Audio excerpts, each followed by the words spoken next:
Sempet dengar nggak sih jajanan yang viral cikbul atau ciki ngebul? Atau mungkin Anda juga pernah coba? Tadi saya sempat cari di online tapi udah nggak nemu karena belakangan justru heboh soal jajanan ini yang memakan korban. Segitu berbahayanya. Yuk kita diskusi.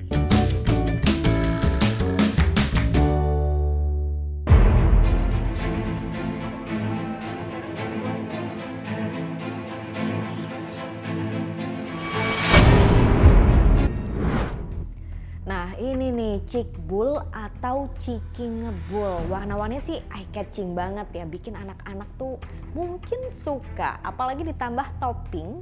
Kemudian penyajiannya juga menggunakan nitrogen cair. Efeknya nanti akan mengeluarkan asap dari mulut. Bahkan ada yang menyebutnya sebagai nafas naga. Terlepas dia penampilannya yang bikin siapapun pengen coba, heboh soal cikbul yang memakan korban.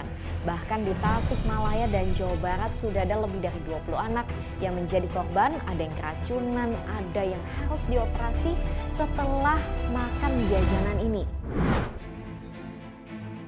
Salah satunya Afnan, bocah usia 4 tahun di Pondok Gede, Bekasi, Jawa Barat. Bocah ini mengeluhkan sakit di bagian perut setelah makan ciki ngebul. Malam itu anak kami jajan ciki yang keluar asapnya, yang biasa orang sebut ciki ngebul, Pak. Nah, malam itu anak kami makan, tambah yang lain, ngambil yang lain sih nggak apa-apa. Pas anak kami mungkin kondisional yang lain, jadi pas makan itu jerit, Pak. Jerit, kaget. Saya kira ada kejadian apa itu kan. Pas saya pegang kulit semua keras. Nah ternyata ini bukan sakit biasa. Diagnosanya Afnan mengalami kebocoran lambung dan harus menjalani operasi besar serta dirawat intensif selama hampir 1 minggu. Si anak tersebut lambungnya sudah bocor ya. Kalau ada kebocoran saluran cerna, biasanya rongga perut akan dipenuhi udara. Kenapa? Karena udara yang masuk lewat mulut tembus, harusnya di situ tidak ada udara.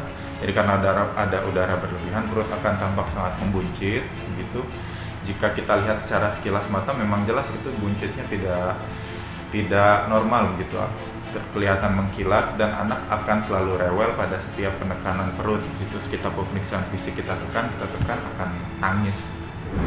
Lalu apa sih nitrogen cair yang menjadi pemicunya? Sesuai aturan BPOM nomor 20 tahun 2020, nitrogen cair digunakan sebagai bahan penolong proses, bukan bahan tambahan pangan.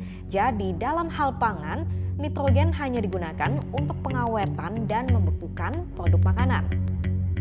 Dan sebagai informasi, nitrogen cair suhunya bisa mencapai minus 196 derajat Celcius. Kebayang gak tuh sedingin apa? Terus kalau kena kulit atau bahkan organ dalam tubuh? Nitrogen cair tentu berbahaya ya. Karena peruntukannya tuh bukan buat makanan gitu ya. Peruntukannya bukan buat makanan.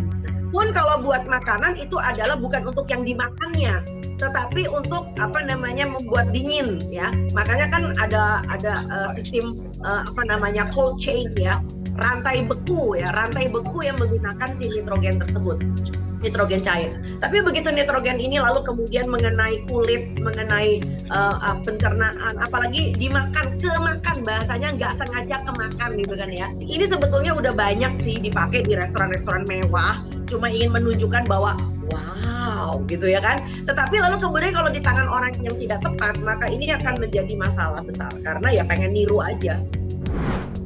Jadi dampaknya seserius itu? Iya, jadi kalau kepegang bisa menimbulkan cold burn atau luka bakar pada jaringan lunak seperti misalnya kulit dan juga organ internal. Kalau kehirup bahkan bisa menimbulkan gangguan pernafasan seperti misalnya memicu asma, dan jika tertelan bisa menimbulkan gangguan di saluran pencernaan mulai dari tenggorokan sampai lambung. FDA, Food and Drug Administration Amerika Serikat, sudah mengeluarkan bahaya peringatan mengkonsumsi nitrogen cair bahkan sejak tahun 2018. Di Indonesia, Kementerian Kesehatan mengeluarkan surat edaran 6 Januari 2023 soal pengawasan penggunaan nitrogen cair dalam produk bahan pangan siap saji. Adalah merekomendasikan tidak menggunakan nitrogen cair pada pangan siap saji, terutama untuk di jajanan ya. Jadi untuk para pelaku usaha yang misalnya keliling atau di pasar malam atau di yang katakanlah di masyarakat itu kita rekomendasikan untuk tidak menggunakan nitrogen cair pada pakan siap sajinya, mengingat ada beberapa kasus yang dilaporkan akibat mengkonsumsi ciki ngebul ini. Ciki ngebul cuma satu dari sekian banyak tren makanan yang ada di negeri kita yang kelepasan dari pengawasan hingga makan banyak korban. Tapi pertanyaannya kenapa ya masyarakat itu cenderungnya gampang banget jump on the trend sampai gak menimbang-nimbang lagi apa sih manfaat makanan yang masuk ke tubuh kita. Tapi demikian bahwa di Indonesia itu yang namanya makanan, jajanan itu menjadi suatu sarana rekreasi ya. Dan orang-orang selalu ingin mempunyai suatu yang namanya keterbaruan ya, kekinian, updating ya.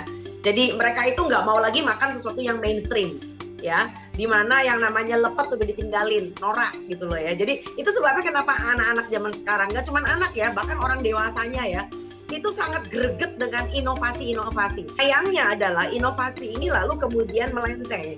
Jadi orang itu nggak paham lagi badan kita itu mestinya kemasukan apa aja gitu ya. Jadi ini akan mengerikan sekali.